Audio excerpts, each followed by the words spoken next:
ULI France et PwC ont récemment publié l'étude Emerging Trends in Real Estate 2022. Une étude dont va nous parler Sébastien Chemouni.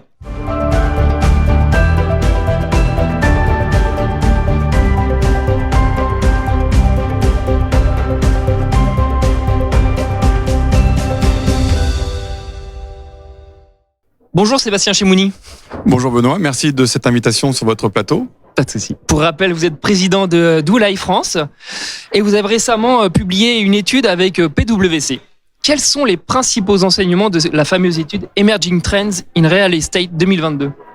Oui, alors effectivement, juste un petit rappel, cette étude a été faite en septembre 2022. Le titre de cette étude, c'est Moving on from the Pandemic. Donc ça veut dire que on estimait à l'époque que la pandémie était derrière nous.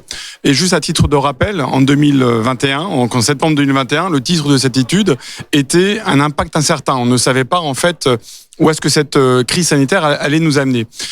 Aujourd'hui, c'est très positif. En septembre, on a une confiance dans la reprise qui était dans la tête de tout le monde. Donc une perception extrêmement positive dans l'emploi, dans la reprise de l'activité économique.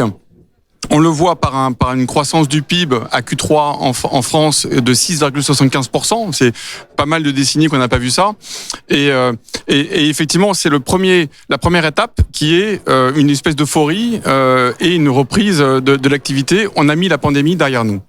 Une deuxième étape qui est apparue, qui sont en fait un certain nombre de facteurs appelés inquiétants, des facteurs propres à l'immobilier, des facteurs qui sont un peu plus macro.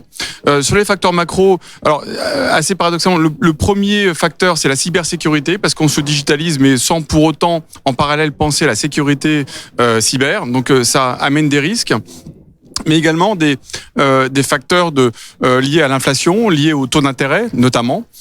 Sur les facteurs inquiétants propres à l'immobilier, en première position apparaît comme tout de même les coûts de construction en fait, parce que et c'est un facteur extrêmement important dans notre métier, parce que si on ne contrôle plus les coûts de construction, pour le coup on est sur des niveaux d'équilibre qui sont assez tenus, et donc effectivement ça met le doute, et pour le coup pourquoi pas des projets qui ne se lancent pas parce que justement on ne maîtrise pas les coûts de construction. C'est un point très important.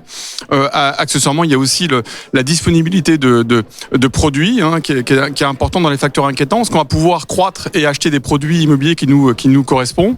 Voilà, c'est il y en a d'autres qui sont peut-être un peu moins importants, mais il y a des facteurs inquiétants sur cette deuxième étape de ce journée.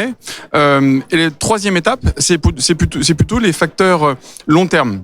Il y a 4 facteurs importants dans cette transformation. C'est l'ESG, tout le monde en parle. Ça fait partie des choses que tout le monde va devoir prendre en compte. Deuxième facteur, c'est Real Estate as a Service. C'est intégrer beaucoup plus de services dans l'immobilier que ce qui est fait aujourd'hui dans l'industrie. Troisième étape, c'est la flexibilité. Real Estate, l'immobilier est beaucoup plus flexible, notamment dans les baux.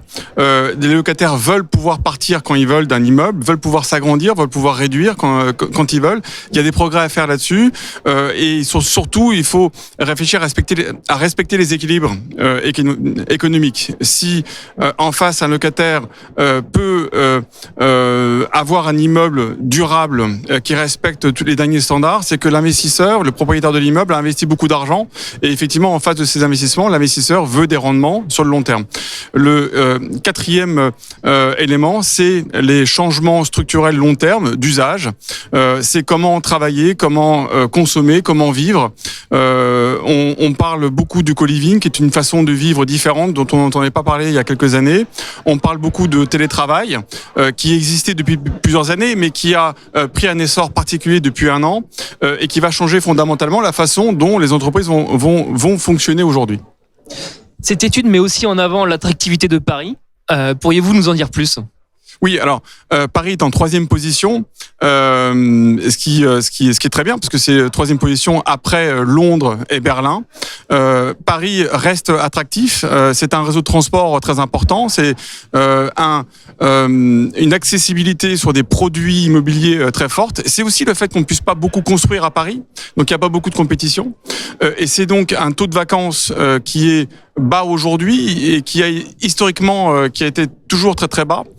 Et c'est également un potentiel de réversion des loyers qui intéresse beaucoup d'acteurs qui cherchent un peu plus de TRI sur leurs investissements. À vos yeux, les cartes sont-elles susceptibles d'être rebattues avec la crise sanitaire qui n'en finit pas ? Non, à mes yeux non. Hein. Clairement, on a derrière nous cette crise sanitaire et effectivement là, on parle beaucoup de la 5e vague et de la résurgence du variant de ce virus. Sauf que, à la différence de l'année dernière, on s'est préparé. Aujourd'hui, il y a beaucoup plus d'accords de télétravail dans nos entreprises. On est capable de travailler de chez soi plus facilement. On a les outils informatiques. La confiance est là. Encore une fois.